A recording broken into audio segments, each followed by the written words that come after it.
में चाउमीन का चलन अभी अच्छे से नहीं आया था, लेकिन सुरेश शहर से चाउमीन बनाना सीखकर गांव में ठेला लगाता है। अरे ये केचुआ है क्या भैया? कैसे खाया जाता है? अरे नहीं नहीं, ये चाउमीन है। चाउमीन शहर में खाया जाता है। कितने की दे रहे हो सुरेश? 10 रुपए की प्लेट भरकर। तभी वहां शहर से पढ़ा एक लड़का आता है। जरा एक प्लेट चाउमीन तो देना। सुरेश उसे चाउमीन देता है। उसे चाउमीन खाता देख गांव वाले भी उससे चाउमीन ले लेते हैं और खाने लगते हैं। अरे वाह सुरेश भैया, कमाल की बनाए हो। 2 प्लेट मेरे बच्चों के लिए भी पैक कर दो। बस फिर क्या था, सुरेश का ठेला लगता है और चाउमीन खरीदने वालों की लाइन लग जाती है। तभी वहां से गांव का साहूकार होकर गुजरता है।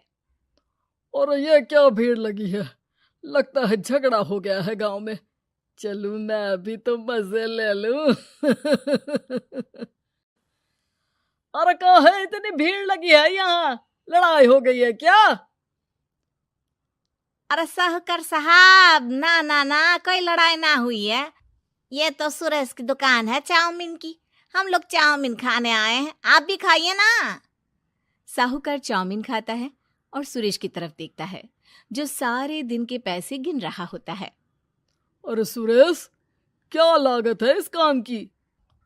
अरे साहूकार जी, आप अब आए हैं तो ये पूरे 10,000 रुपए ले जाइए, जो पिछले साल शहर जाने से पहले आपसे लिए थे ना। लागत तो क्या कहे, जो आपने दिया था उसी में सीखा भी है और दुकान भी खोल ली। अरे पैसे इतने जल्दी क्या जरूरत थी? कैसे जरूरत नहीं थी साहूकार जी, इतना मोटा ब्याज कहाँ से भरते। साहूकार को अब सुरेश की दुकान को हड़पने की लालच आ जाती है। नाना करते ये सारे दिन में 500 रुपए कमा ही लेता है। अरे गांव में ये ऐसे ही कमाता रहा तो कहीं ब्याज का काम ना शुरू कर दे। अरे भैया, कोई ना कोई जुगाड़ तो करना पड़ेगा। अब साहूकार घर आ जाता है और अपनी बीवी को सारी बात बताता है। हाँ जी, ये तो मैंने भी सुना है कि सुरेश के हाथ की चाउमीन नहीं खाई तो कुछ नहीं खाया। अरे हाँ हाँ, सही ही कहते हैं। मैं अभी खा कर ही आ रहा हूँ। अरे भाग्यवान है, कितना अच्छा हो ना अगर वो पैसा हम लोगों को मिल जाए। क्यों हैं? हाँ, वो तो है, लेकिन कैसे? हम लोगों को तो चाउमीन बनाना आता ही नहीं है। साहूकार और उसकी बीवी अब रोज चुपके से सुरेश के घर जाते हैं और खिड़की से उसे चाउमीन बनाते देखते। अब क्या था, दोनों को चाउमीन बनाना आ जाता है। फिर एक रोज, और सुरेंद्र, तुझे साहूकारनी ने बुलाया था। बोल रही थी कि बेटे के जन्मदिन में 10 किलो चाउमीन का ऑर्डर देना है। बना दोगे ना? अरे हाँ हाँ साहूकार जी, मैं जरूर बना दूंगा। कब देना है घर में 10 किलो चाउमीन? अरे वो तो तू घर आकर बता कर लेना, मैं नहीं बता पाऊंगा। ठीक है, शाम को काम निपटा कर आ जाता हूँ। सुरेश साहूकार के घर जाता है, लेकिन वहां मियाँ बीवी मिलकर उसे बंधक बना लेते हैं। अरे मुझे क्यों बांध रखा है? मुझे छोड़ दो। आज से तेरा ठेला मैं लगाऊंगा और बहुत सारे पैसे कमाऊंगा। साहूकार एक आदमी को सुरेश की निगरानी में लगा देता है और वहां से चला जाता है। अगले दिन, अरे साहूकार जी, आप कब से चाउमीन बेचने लगे और अपना ये सुरेश कहाँ गया? और वो तो शहर गया है, उसका कोई काम निकल आया था। बोल रहा था कि जब तक वो ना आए तब तक मैं ही उसके ठेले का काम कर दूं। पैसे भी तो बहुत उधार ले रखे थे उसने। लगता है कर्जा भरने के डर से भाग गया है।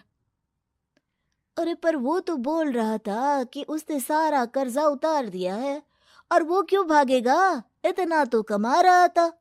अरे मुझे क्या पता। अरे चाउमीन खाना है तो बोलो, नहीं तो भागो यहाँ से। अरे हाँ हाँ, दे दो दे दो। अब तो चाउमीन खाना पूरे गांव के लोगों के लिए आदत ही बन गया है।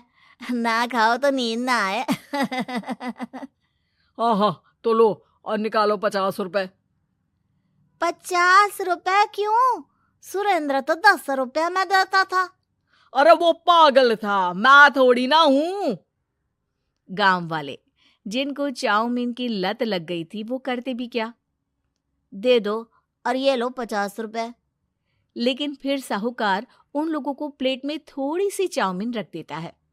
अरे ये क्या, पैसे 5 गुना ज्यादा और चाउमीन बस इतनी सी। अरे साहूकार साहब, भगवान से तो डरो। बस फिर क्या था, साहूकार की मन मर्जी चलने लग जाती है और गांव वाले करते भी क्या। एक रोज मुझे तो लगता है कि सुरेश को साहूकार ने मार डाला होगा, क्योंकि उसका काम इतना अच्छा चल रहा था, फिर वो क्यों जाता, और वो भी साहूकार के हवाले दुकान करके। ना बाबा ना। अगले रोज भाग्यवान, देखो तो जरा, इस सुरेश भी ना कितना पागल था। जिस काम से वो ज्यादा पैसे बना सकता था, उससे इतने कम पैसे छाप रहा था। 50 रुपए प्लेट में भी गांव वाले खूब खा रहे हैं चाउमीन। हाँ जी, और जितने में वो लोगों को 10 प्लेट खिलाता था भर भर कर हम लोग उतने में 20 प्लेट बना रहे हैं। क्यों जी? वहीं सुरेश रोज भगवान से मांगता कि बस एक बार वो किसी तरह वहां से निकलने में कामयाब हो जाए, लेकिन उसकी हर कोशिश नाकामयाब होती।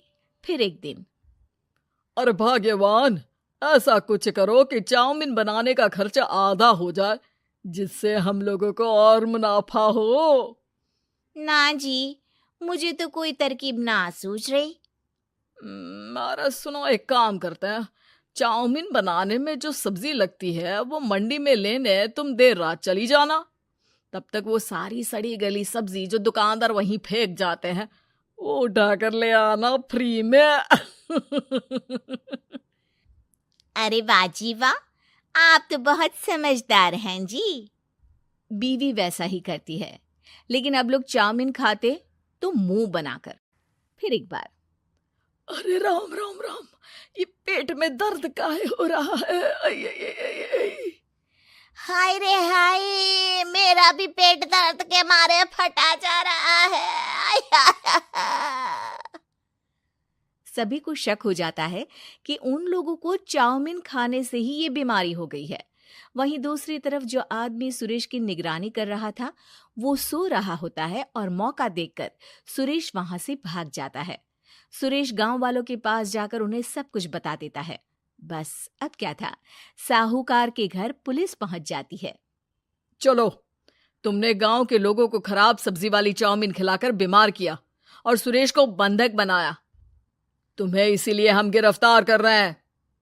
साहूकार को पुलिस ले जाती है और फिर अगले दिन से सुरेश का ठेला गांव के बाजार में लग जाता है, जहां अब पहले से ज्यादा भीड़ होती है।